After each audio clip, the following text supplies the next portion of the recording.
सुस्वागतम, नमस्कार। स्वागत है आपका नॉलेज हंगाउट में। और आज जिस टॉपिक के साथ हम यहाँ पर उपस्थित हैं वो है कॉस्ट। एक ऐसा टॉपिक क्लास 11th के लिए जो आमतौर पे थोड़ा मुश्किल लगता है, बट है बहुत आसान। इसको अगर आपने एक बार सही से समझ लिया तो नंबर आपकी झोली में है डेफिनेटली। गिने चुने फॉर्मूले हैं, गिने चुने उसके कुछ कॉन्सेप्ट्स हैं, उसको एक बार क्लियर कर लेंगे तो सब कुछ बहुत अच्छे से तैयार हो जाएगा। तो चलिए सबसे पहले स्टार्ट करते हैं ये जानने से कि कॉस्ट होती क्या है। Cost is the amount of money or effort that is spent to produce something or deliver a service। तो जो कॉस्ट है वो कुछ नहीं, सिंपली गुड्स एंड सर्विसेज को अगर मैं कहूँ तो गुड्स एंड सर्विसेज को बनाने में जो भी आपने एफर्ट लगाया या मनी स्पेंड किया। देखिए यहाँ पर दो चीज़ें बोली गई हैं, मनी और एफर्ट, और इसका क्या रीज़न है उस पर भी हम जानेंगे। मनी और एफर्ट, उसी को हम क्या कहते हैं? उसी को हम कहते हैं कॉस्ट। अब ये कॉस्ट क्या है, कैसे है और क्यों यहाँ पर लिखा गया है मनी और एफर्ट, आइए उसको समझते हैं। When we make any decision, we always need to consider what we are giving up। Giving up मतलब हम क्या परित्याग कर रहे हैं, क्या चीज़ हम सेक्रीफाइस कर रहे हैं। And this is where implicit cost comes in. देखिए जो कॉस्ट है वो बेसिकली दो पार्ट्स में डिवाइडेड है। पहला है आपका एक्सप्लिसिट कॉस्ट और दूसरा है आपका इम्प्लिसिट कॉस्ट। बहुत सिंपल है। और अगर मैं बात करूं कि पहले हम लोग इसको कैसे पढ़ते थे, मतलब आज तो ठीक है काफ़ी थ्योरीज को रिवाइज किया गया है और अपग्रेड करके दिया जा रहा है। हम लोग जब पढ़ते थे हम लोग अपने समझने के लिए बहुत सिंपली एक कंसेप्ट लगाते थे कि जिस चीज़ को आप मनी टर्म्स में, ठीक है ना, कैलकुलेट कर सकते हैं वो क्या है? एक्सप्लिसिट। जिसको आप एक्सप्लेन कर सके, एक्सप्रेस कर सके, हम यहां से पकड़ते थे। और जिसको आप मनी टर्म्स में कैलकुलेट ना कर सके बल्कि आप क्या करें? एस्टिमेट करें। कैलकुलेट ना कर सके बल्कि क्या करें? एस्टिमेट करें, वो क्या कहलाएगी? Implicit cost. तो अगर दो में से एक चीज़ हमने जान लिया तो हमको दूसरा वाला कॉन्सेप्ट एकदम क्लियर हो जाता था। आइए इसको और गहराई से समझते हैं कि एक्चुअली क्या है। तो explicit cost are those cost that require a direct outlay of money such as paying rent और परचेजिंग इक्विपमेंट। इसको हम ये भी कह सकते हैं कि वो कॉस्ट है जिसको आप अकाउंटिंग बुक में रिकॉर्ड कर सकते हैं। सिंपल सी बात है, वो क्या कहलाती है? एक्सप्लिसिट कॉस्ट कहलाती है। और ज़्यादातर अकाउंट्स में हम जो भी कॉस्ट पर डील करते हैं वो सारी की सारी एक्सप्लिसिट कॉस्ट होती है। लेकिन जब हम इकोनॉमिक्स की बात करते हैं तो थोड़ा हमें डेप्थ में जाना होता है, थोड़ा हमको और उसका जो एरिया है वो वाइडन करना पड़ता है, क्योंकि हमारे साथ जुड़ जाती है इम्प्लिसिट कॉस्ट। अब ये क्या है?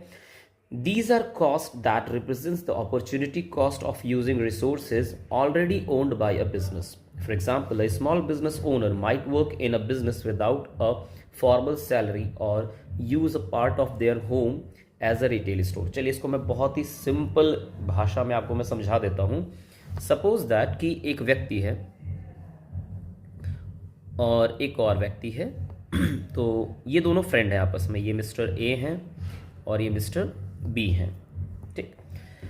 तो दोनों ग्रेजुएट होते हैं 2020 में, और इनमें से मिस्टर ए जो है वो जॉब करने लगते हैं और मिस्टर बी जो है वो बिजनेस स्टार्ट करते हैं।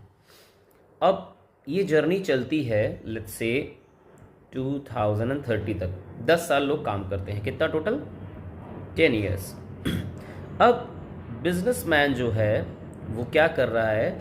अपने बिजनेस को स्टैब्लिश कर रहा है, छोटे लेवल से बड़े लेवल तक ले जाने में, मल्टी लेवल ले जाने तक वो क्या कर रहा है? स्ट्रगल कर रहा है। सारी चीज़ें वो मैनेज कर रहा है अपने खुद के तरीके से। अब मान लीजिए इसने कोई 10 साल तक कोई सैलरी नहीं ली है, कहीं कुछ भी नहीं लिया है, और अगर इससे कहा जाए कि भैया आपने कितना मेहनत कर डाला इसको लगाने में, इस बिज़नेस को बनाने में, तो क्या एग्जैक्टली आप उसको कैलकुलेट कर सकते हो मनी टर्म्स में कि उसने कितना पेन लिया होगा, कितना स्ट्रेस लिया होगा, कितनी रात वो सोया नहीं होगा इन सब चीज़ों को डिसाइड करने में, कितनी बार उसको फेलियर का सामना करना पड़ा होगा। इसीलिए मैंने कहा था ऊपर कि जिसको हम कैलकुलेट नहीं कर सकते, बल्कि क्या कर सकते हैं, एस्टिमेट कर सकते हैं सिर्फ। तो अब आइए जानते हैं कि ये कैसे काम करेगा। अब अगर इस मिस्टर बी से पूछा जाए कि भाई ये तो आपने काम किया, लेकिन अब ये बताइए ये चीज़ें वर्क कैसे करेंगी, तो मिस्टर बी बहुत पोलाइटली बताएंगे कि देखिए मेरा एक फ्रेंड है, उसने भी 2020 में मेरे साथ ग्रेजुएशन किया था और उसने जॉब ऑप्ट कर ली थी, ठीक, मैंने बिजनेस ऑप्ट कर लिया था। 10 साल तक उसने काम किया और उसने जो टोटल सैलरी अर्न की है, लेट्स सपोज वो 80 लाख रुपीज़ हैं। कितनी है? 80 लाख। तो अगर मैं भी बिजनेस की जगह क्या ऑप्ट करता, जॉब ऑप्ट करता, तो मैं भी कितना रुपए कमा लेता? 80 लाख। तो यहाँ से अब हम एस्टिमेट करेंगे कि जो भी मिस्टर बी ने अर्न किया हो वो लगभग 80 लाख के कहीं ना आसपास होता। ठीक है, बहुत सिंपल कंसेप्ट है। तो इसीलिए अब अगर आपको थोड़ा बहुत याद हो अपॉर्चुनिटी कॉस्ट, मैं थोड़ा सा एरिया रफ कर रहा हूँ ताकि हम लोग इसको और अच्छे से समझ सकें। तो अगर आपको अपॉर्चुनिटी कॉस्ट याद हो तो वहाँ पर हमने कहा था the cost of best next best alternative foregone. तो मिस्टर बी ने जॉब को छोड़कर क्या चीज़ चूज़ किया था? बिजनेस चूज़ किया था। तो इन्होंने ये सेलेक्ट किया और ये सेलेक्ट नहीं किया, इट मीन्स ये इनकी क्या है? अपॉर्चुनिटी कॉस्ट है। तो इसीलिए अपॉर्चुनिटी कॉस्ट को सिंपली कह दिया जाता है कि यही क्या है? इसकी इम्प्लिसिट कॉस्ट है। ठीक है, क्योंकि इम्प्लिसिट कॉस्ट का एस्टिमेशन हम कर कहां से रहे हैं? अपॉर्चुनिटी कॉस्ट से कर रहे हैं। आई होप ये बात आपको लॉजिकली समझ में आ रही होगी और ये विजुअल्स आपको समझ में आ रहे होंगे। इसीलिए कह दिया गया है कि जो भी उसने किया है, जो भी उसने अपने बिजनेस में लगा दिया पार्ट, वो क्या है? उसका तो कोई कैलकुलेशन ही नहीं, उसका कहीं बुक ऑफ अकाउंट्स में एंट्री की गई है, लेकिन उसने ये मेहनत तो की है, उसने वो चीज़ें सेक्रीफाइस तो की, वो अपने बिजनेस में लगाया है। इसीलिए इसको क्या नाम दिया गया? Represents the opportunity cost. I hope कि ये बात आपको क्लियर हो चुकी होगी। आइए एक बार चल के इसके डिफरेंस को भी हम समझ लेते हैं कि एक्सप्लिसिट कॉस्ट और इम्प्लिसिट कॉस्ट में क्या डिफरेंस है। अच्छा बच्चों, एक बात का और विशेष ध्यान रखिएगा, जब भी आप एग्जाम में डिफरेंसेस लिखते हैं तो ये जो आपको ये सब चीज़ें दी गई हैं, ये इसको हम कहते हैं बेसिस। ठीक है ना। अब थोड़ा सा इसको अट्रैक्टिव बनाने के लिए और बाकी सारी चीज़ें करने के लिए हम लोगों ने इसको यहाँ पर ऐसे बीच में लिख दिया है, बट आपको क्या करना है, इस तरह से कॉलम बनाना है। देख लीजिए, तो यहाँ पर आप लिखेंगे अपना बेसिस, यहाँ पर आप लिखेंगे एक्सप्लिसिट कॉस्ट और यहाँ पर आप लिखेंगे इम्प्लिसिट कॉस्ट। याद रखिएगा, बेसिस लिखना मत भूलिएगा प्लीज़। अगर आपने इसको अगर आप इसको लिखना भूल गए तो ये आपके टीचर के ऊपर है कि वो आपको नंबर दे रहा है कि काट रहा है, वो उनकी अपनी पर्सनल मर्जी पर डिपेंड करेगा। ठीक है, उसमें हम कुछ नहीं कह सकते, ना आप उनको कुछ फोर्स कर सकते कि सर आपने नंबर क्यों काट लिए, बिकॉज उनके पास हमेशा एक वैलिड पॉइंट रहेगा कि बेटा आपने बेसिस नहीं लिखा है। चलिए आगे बढ़ते हैं। तो सबसे पहले डेफिनेशन जान लेते हैं। तो यहाँ लिखा है expenses cost are direct out of pocket expenses that can be easily quantified and accounted for. Quantified means मतलब आप उसको कैलकुलेट कर सकते हैं। ठीक है, वो सिंपली वही बात कह रहा है। एंड अकाउंटेड फॉर, जिसकी आप अकाउंटिंग कर सकते हैं। लेकिन उसी दूसरी तरफ बात करें तो implicit cost are opportunity cost that are not reflected in actual monetary transaction, जिसको हम एक्चुअली मॉनिटरी ट्रांजेक्शन्स में रिफ्लेक्ट नहीं कर पाते हैं, but represents the value of resources used in the next best alternative, अभी जो हम लोगों ने ऊपर यहाँ पर समझा था। ठीक है, आइए कैलकुलेशन की बात करते हैं। तो साफ साफ लिखा हुआ है calculated using the actual monetary payments, और यहाँ पर क्या लिखा है? Calculated by determined the opportunity cost of the next best alternative foregone. यहाँ पर बहुत क्लियरली बता रहा है कि आप डिटरमाइन नहीं कर सकते हैं, अगर आपको कैलकुलेट करना भी है तो किसके बेसिस पर कर रहे हैं आप? अपॉर्चुनिटी कॉस्ट के बेसिस पर कर रहे हैं, जो कि अगर ये व्यक्ति ये रिसोर्सेज यहाँ बिजनेस में ना यूज़ करता तो उसकी वैल्यू क्या होती। ठीक है, आइए रिकॉर्डिंग्स पर बात करें तो रिकॉर्डेड इन अकाउंटिंग बुक्स, और जैसा कि हम लोगों ने इस पर डिस्कस कर लिया था, not recorded in accounting books. अगला है estimation. Estimation of explicit cost is objective, obvious सी बात है, उसको आप बहुत ही क्लियरली ऑब्जेक्टिव वे में आप उसको कैलकुलेट कर सकते हैं। यहाँ होता है estimation of implicit cost is subjective. ठीक है, तो ये बहुत ही कह सकते हैं वाइडर सेंस में कैलकुलेट किया जाता है, एस्टिमेट किया जाता है, सॉरी। तो यहाँ पर इसका जो होता है बहुत ऑब्जेक्टिव, मतलब बहुत प्रिसाइज वे में है। यहाँ पर क्या है, ये चीज़ सब्जेक्टिव है, ठीक है। Easily tracked in the market, आप उसको ईजिली ट्रैक कर सकते हैं। फॉर एग्जाम्पल, जैसे कि मान लीजिए मैंने अपने बिजनेस में एक एम्प्लॉयज़ के लिए मैंने एक बस खरीदी और मैं उनको लेकर आ रहा हूँ, लेके जा रहा हूँ उससे, ठीक है। तो मैं मार्केट में ट्रैक कर सकता हूँ कि बाकी कंपनीज बस का क्या रेंट पे कर रही हैं, क्या रेंट ले रही, सारी चीज़ें हैं, या मैं इसको रेंट पे ले सकता हूँ। जबकि दूसरी तरफ क्या, can not be easily tracked in the market. एक आदमी है जो 10 किलोमीटर डेली चल के जा रहा है, अब वो कोई ट्रांसपोर्टेशन नहीं यूज़ कर रहा है, ठीक है। वो अपने बिजनेस को ग्रो करने की कोशिश कर रहा है, मार्केटिंग के लिए भी वो खुद पैदल चल के जा रहा है, दुनिया भर की चीज़ें कर रहा है।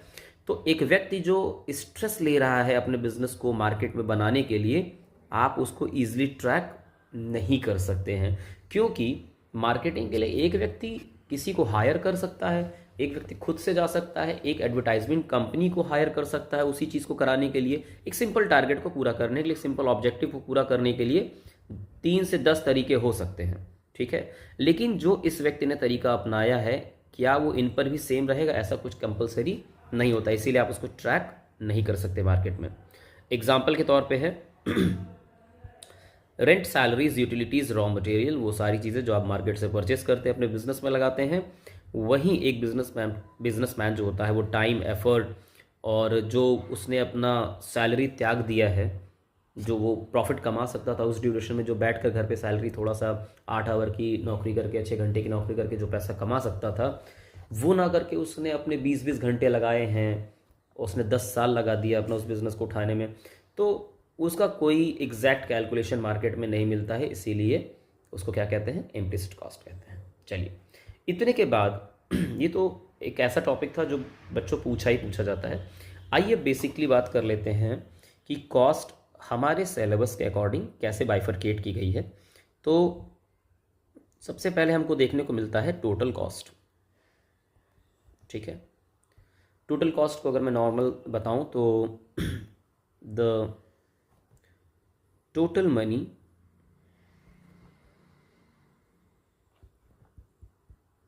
incurred during the production of goods और प्रोडक्ट, इसको हम क्या कहते हैं, इसी को हम कहते हैं टोटल कॉस्ट। लेकिन टोटल कॉस्ट यहाँ से इसको सही तरीके से समझा नहीं जा सकता, we again have to bifurcate it, हमको इसको क्या करना होता है, फर्दर डिवाइड करना पड़ता है। और इसके जो दो कह सकते हैं कंस्टिट्यूएंट्स हैं जिनसे ये टोटल कॉस्ट मिलकर बनती है, वो हैं आपके फिक्स्ड कॉस्ट, एफसी जिसको हम लोग बोलते हैं, और दूसरी है वेरिएबल कॉस्ट जिसको हम लोग वीसी कहते हैं, ठीक है ना। अब क्या है फिक्स्ड कॉस्ट और क्या है वेरिएबल कॉस्ट, आइए उसको एक एग्जांपल के थ्रू समझ लेते हैं, या एग्जांपल के थ्रू उसको एक्सप्लेन कर लेते हैं। सबसे पहली चीज़ फिक्स कॉस्ट के बारे में बात करते हैं। जैसे मान लीजिए आपके पास एक आपने शॉप ले रखी है, ठीक है, और इसमें आप अपना बिजनेस करते हैं, तो इसका जो रेंट है, अब आप चाहे उसमें आप कोई सामान बेचें या ना बेचें, आई मीन टू से कि आप बिज़नेस चाहे 10 लाख का करें या 1 रुपए का करें, ठीक है ना, आपको रेंट जो है वो देना ही पड़ेगा। आप ये नहीं कह सकते कि मकान मालिक से कि भैया इस बार 1 रुपए की सेल हुई है तो मैं रेंट नहीं दे पाऊँगा, या इस बार 10 लाख की सेल हुई तो मैं आपको रेंट ज़्यादा दे रहा हूँ। कहने का मतलब है जो लेवल ऑफ प्रोडक्शन से या लेवल ऑफ ऑपरेशन से अफेक्ट ना हो, वो क्या है, फिक्स्ड कॉस्ट है। तो यहाँ पर आप उसको इस तरह समझ सकते हैं, the cost which remains same at each level of production, वो क्या है, वो फिक्स कॉस्ट। तो वेरिएबल कॉस्ट क्या है, अब इसमें मान लीजिए इस शॉप के अंदर आप इलेक्ट्रिसिटी यूज़ कर रहे हैं, क्या यूज़ कर रहे हैं, तो इलेक्ट्रिसिटी सीधे ऐसा है इसका कॉन्सेप्ट कि अगर आप कोई चीज़ यूज़ करेंगे, लेट से आपने बल्ब जलाया, ठीक है ना, आपने बल्ब जलाया, बल्ब जलेगा तो इसका रेंट यानी कि इलेक्ट्रिसिटी बिल आएगा। अगर आपने इसको नहीं जलाया तो कोई बिल नहीं आएगा, ठीक है। तो आप इसको ऐसे समझ सकते हैं the cost which changes as per the level of production, ठीक। तो इसमें हमें ज़्यादा कुछ दिमाग लगाने की आवश्यकता नहीं है, बट जो एक मेन चीज़ है और हमें समझने वाली है वो ये है कि ये जितनी भी चीज़ें हम पढ़ रहे हैं कि वेरिएबल कॉस्ट पढ़ रहे हैं या हम फिक्स्ड कॉस्ट पढ़ रहे हैं, ये चीज़ें जो होती हैं वो होती हैं आपकी शॉर्ट रन में। किस में होती हैं?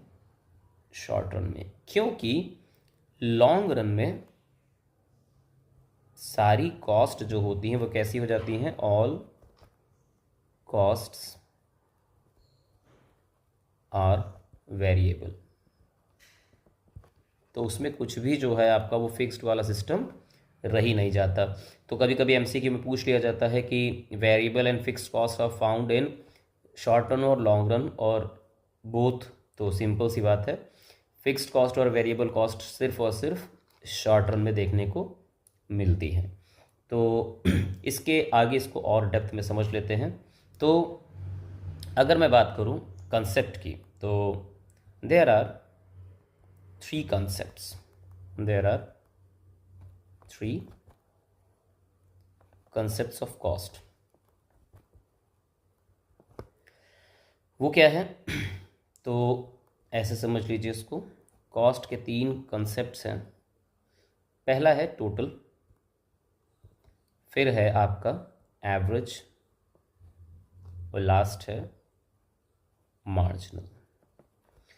तो ये कहलाएगा टोटल कॉस्ट, ये कहलाएगा एवरेज कॉस्ट और ये कहलाएगा मार्जिनल कॉस्ट, ठीक। तो टोटल कॉस्ट को तो हम लोगों ने वैसे भी समझ लिया था, एक बार और फिर से इसको देख लेते हैं, समझ लेते हैं कि टोटल कॉस्ट क्या चीज़ है। It is the total amount of money spent on production of product। वो क्या कहलाता है? टोटल कॉस्ट कहलाता है। अब इसके फॉर्मूलों की बात नहीं करूँगा, अभी सिर्फ इसके कंसेप्ट की बात करूँगा। एवरेज कॉस्ट है, सिंपल है कि the cost per unit of product, वो कहलाती है आपकी एवरेज कॉस्ट, ठीक है। आइए अब मार्जिनल कॉस्ट को समझ लेते हैं। मार्जिनल कॉस्ट का पहले मैं आपको हिंदी में बता दूं कि एक एडिशनल प्रोडक्ट बनाने में जो पैसा लगता है वही मार्जिनल कॉस्ट है। इसको दो तरह से लिखा जाता है या दो तरीके समझा जाता है। आइए पहले वाला समझ लेते हैं। The change in total cost, क्या चीज़ है? The change in total cost due to production of one additional unit.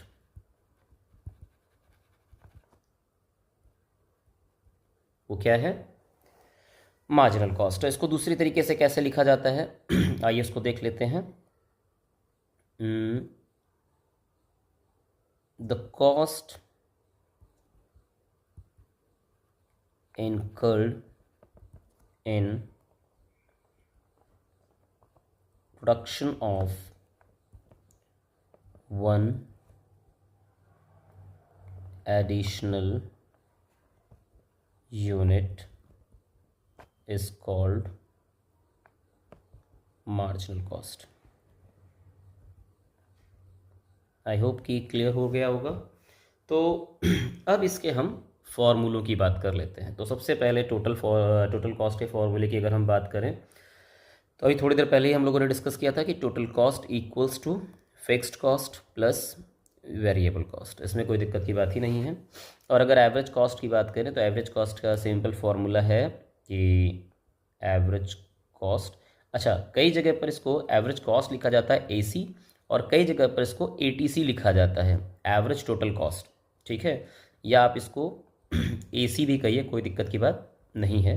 इसका फॉर्मूला है टीसी अपॉन क्वांटिटी जो भी आपने प्रोड्यूस किया। क्लियर है? और वहीं पर अगर हम मार्जिनल कॉस्ट की बात करें तो मार्जिनल कॉस्ट का फॉर्मूला है M C equals to T C N minus one. इसका मतलब होता है प्रेजेंट वैल्यू और इसका मतलब होता है प्रीवियस वैल्यू।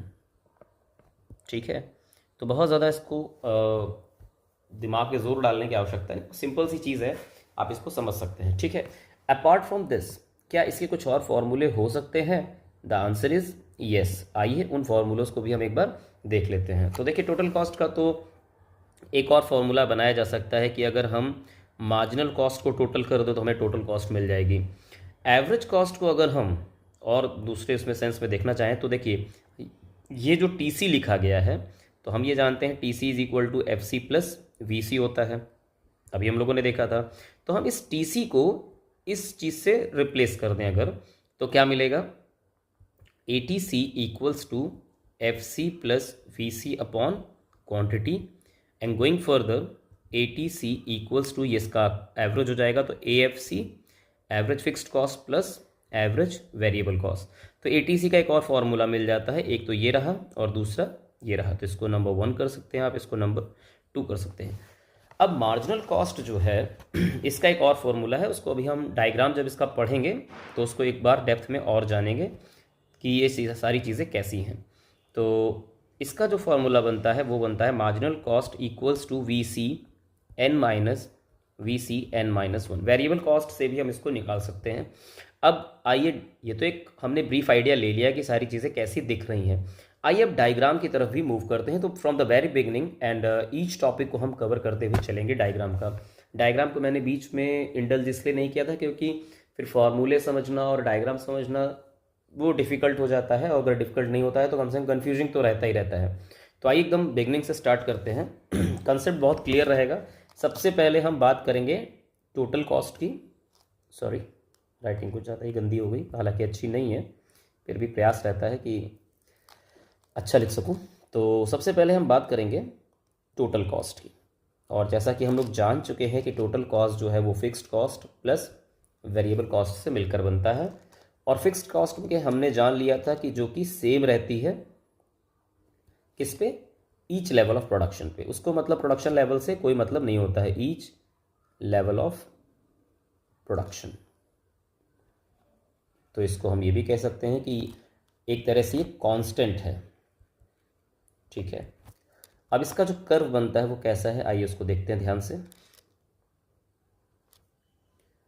तो इसका जो कर्व है वो पैरेलल टू एक्स एक्सिस होता है, एक्स वाई ओ, यहाँ हम दिखाते हैं यूनिट्स, यहाँ हम दिखा रहे हैं हमारी फिक्स्ड कॉस्ट। तो ये जस्ट इसके पैरेलल जाता है, यही क्या है? हमारा फिक्स्ड कॉस्ट है। ठीक, आइए अब जानते हैं कि what is variable cost, VC. ये क्या होता है? Changes with level of production, level of production. बहुत सिंपल सा कंसेप्ट है। तो जैसे जैसे हमारा प्रोडक्शन बढ़ेगा वैसे वैसे हमारी वेरिएबल कॉस्ट बढ़ेगी। अगर आप इसको एक टेबल के फॉर्मेट में भी देखना चाहते हैं तो उसको देखा जा सकता है, हालांकि जब हम लोग बाद में टेबल ड्रॉ करते तो उसको हम समझने की कोशिश करते। तो ये है आपकी यूनिट्स, ठीक, और ये है आपकी फिक्स्ड कॉस्ट। तो चाहे आप एक यूनिट, चाहे आप 0 पे रहिए, चाहे 1 पे रहिए, चाहे 2 पे रहिए, चाहे 3 पे रहिए, चाहे 4 पे रहिए, आपकी जो फिक्स्ड कॉस्ट है, लेट से अगर वो 10 रुपये है तो 10 रुपये ही रहेगी, उसमें कोई चेंज नहीं आने वाला। ऑन द अदर हैंड अगर हम वेरिएबल कॉस्ट की बात करें, ठीक है, किसकी बात करें? वेरिएबल कॉस्ट की, तो इसमें ऐसा देखने को हमें नहीं मिलता है। और वैसा इसलिए है क्योंकि variable cost level of production के हिसाब से बदलती रहती है। तो लेट से हमने यहाँ बात कर ली क्वांटिटी की और यहाँ बात कर ली हमने वेरिएबल कॉस्ट की। तो 0 1 2 3। तो जब मैंने अपनी शॉप ओपन ही नहीं की तो मैं वहाँ पर अभी भी एग्जाम्पल के तौर पे मैं इलेक्ट्रिसिटी बिल ले रहा हूँ, ठीक है ना, तो मेरा कोई बिल आएगा ही नहीं। अब मान लीजिए मैंने कुछ भी एक यूनिट सोल्ड आउट किया, उसमें जो मेरा बिजली का बिल आ रहा है उसको बेचने के लिए जो भी कुछ आ रहा है वो मान लेते हैं कि मैं 15 रुपये आ रहा है, फिर ये आ रहा है मेरा मान लीजिए 20 रुपये आ रहा है, फिर ये मेरा आ गया 27 रुपये। तो इस तरह से वेरिएबल कॉस्ट क्या है, बढ़ती चली जा रही है। तो इसका जो कर्व है वो भी ऑलमोस्ट इसी कंसेप्ट को फॉलो करते हुए आगे बढ़ता है, ठीक है। तो इसमें क्या है, ये है आपका, एक मिनट रुक जाइए।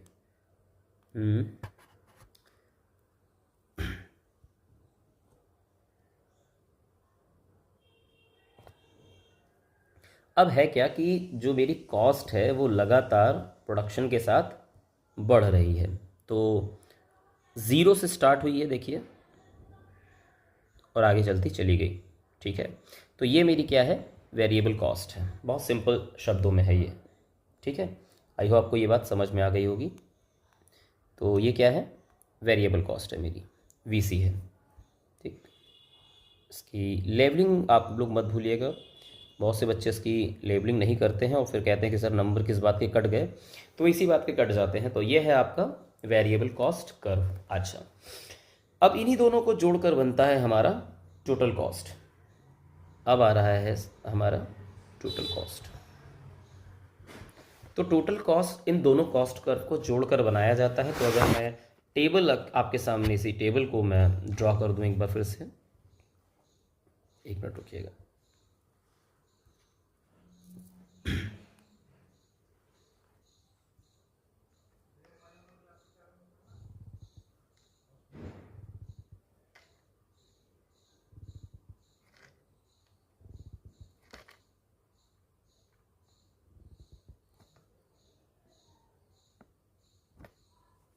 ठीक,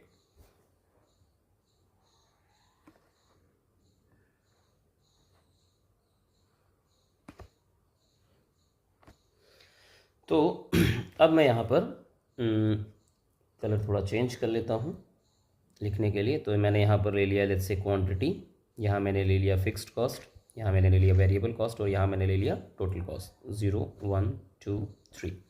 तो फिक्स्ड कॉस्ट मैंने ली थी 10, तो 10 की 10 ही रहेगी, इसमें कोई चेंजेस नहीं आएंगे। वेरिएबल कॉस्ट मैंने लिया है 0 कॉस्ट पे 0 है, फिर है 15 20 और 27। टोटल कॉस्ट यहाँ पर देखिए 10 आ रही है प्लस करने पर, क्योंकि हमें पता है fixed cost plus variable cost equals to total cost होता है। तो ये आ रहा है 25, ये आ रहा है 30 और ये आ रहा है 37। अब हम यहाँ पर ड्रॉ करेंगे हमारा कॉस्ट कर्व, ठीक है। सॉरी, थोड़ा सा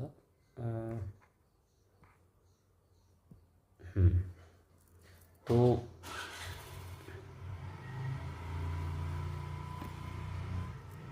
क्लियर है। तो ये मेरा जो है ये है वाई एक्सिस, ये है ओ, ये है एक्स एक्सिस। यहाँ पर हम दिखाते हैं यूनिट्स, यहाँ पर हम दिखा रहे हैं total cost comma variable cost and fixed cost, ठीक है। तो सबसे पहले हम ड्रॉ करेंगे हमारा फिक्स्ड कॉस्ट, जो कि एक्स एक्सिस के पैरेलल है। अभी हम लोगों ने थोड़ी देर पहले ही देखा था इसको, ठीक। तो ये हमारा हो गया। उसके बाद हम यहाँ पर देखेंगे हमारी वेरिएबल कॉस्ट, ये रही हमारी वेरिएबल कॉस्ट। अब बहुत सी जगह पर एक प्रॉब्लम आती है, मैं आपको बता दे रहा हूँ कि सर वेरिएबल कॉस्ट ऐसी नहीं कि स्ट्रेट लाइन आप जैसे बता रहे हैं। तो मैंने एक आइडियल डायग्राम ले लिया है, ठीक है।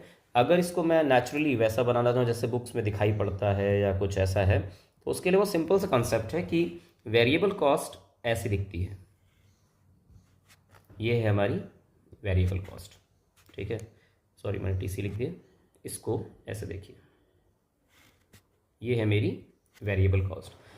अब टोटल कॉस्ट में जो भी चेंजेस आ रहे हैं वो वेरिएबल कॉस्ट की वजह से आ रहा है। आप ये देखिए यहाँ पर अगर आप ध्यान से देखेंगे तो जो भी चेंजेस आ रहे हैं वेरिएबल कॉस्ट की वजह से आ रहे हैं, क्योंकि फिक्स्ड कॉस्ट अपनी जगह पर एकदम सेम है, उसमें कोई अंतर नहीं आ रहा। तो कहीं ना कहीं जो आपका टोटल कॉस्ट है वो वेरिएबल कॉस्ट के पैरेलल ही जाता है वो, ठीक है। तो ये है आपका टोटल कॉस्ट। तो हम ये कह सकते हैं कि टोटल कॉस्ट का जो कर्व है वो इन दोनों के समेशन से बना हुआ है, ठीक। अच्छा, इस टेबल से हमें क्या क्या चीज़ें मिल रही हैं, आइए उसके ऑब्जर्वेशन को हम लोग समझ लेते हैं। ऑब्जर्वेशन, तो जो पहला पॉइंट हमको देखने को मिल रहा है, एक्सक्यूज मी, जो पहला पॉइंट हमें देखने को मिला वो ये है कि एट, ये सब एमसीक्यू के लिए बहुत इंपॉर्टेंट है बच्चों, उसके हिसाब से रखिएगा। At zero level of production, at zero level of production, video हल्का सा लंबा हो सकता है, इसको मैं सेकंड पार्ट में भी कंटिन्यू करूंगा क्योंकि बहुत ज़्यादा लेंदी करने से कोई फ़ायदा नहीं है। At zero level of production आपका जो टीसी है वो बराबर होता है एफसी के। रीज़न क्या है? Because VC is zero at this level, ठीक। सॉरी, राइटिंग अगेन गंदी हो गई, इसको मैं थोड़ा सा ठीक कर देता हूँ। Because VC is zero